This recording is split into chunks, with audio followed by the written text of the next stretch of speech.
Yan, gusto kong malaman sa taas. Siyempre, meron tayong 200 grams at 600 grams. Paano mo siya in-offer sa customer? Ito po. Ito po yung mga ano natin po, 600 grams. Ito po.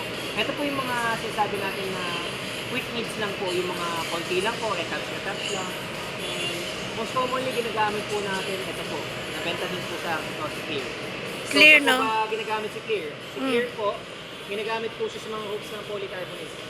Polycarbonate natin na twin wall or kaya solid walls po. Yung mga pinag-iistuhan, nina-applyan po nito para po yun po, titigas din po and maging durable po sa water.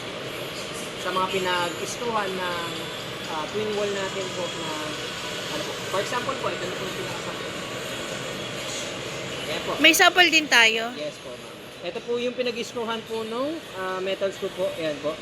Yan, makikita nyo po yan. Yan po yung may mga apply po ng primero seal na multi-seal natin na clear. Kahit may butas po yan, ma'am.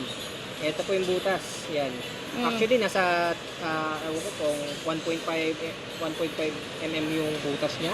Oo. And cover niya po yan, ma'am. Kahit back to back po yan, ma'am. Na-cover niya yan, Ang ma'am. galing, no?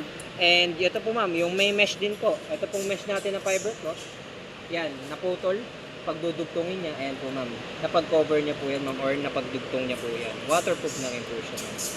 Basta in-apply niya lang po ng first coating, then nilapat niya po, then in-apply niya po yung second coating. Medyo rough siya, ma'am. Yan, bindable siya, ma'am. Yan.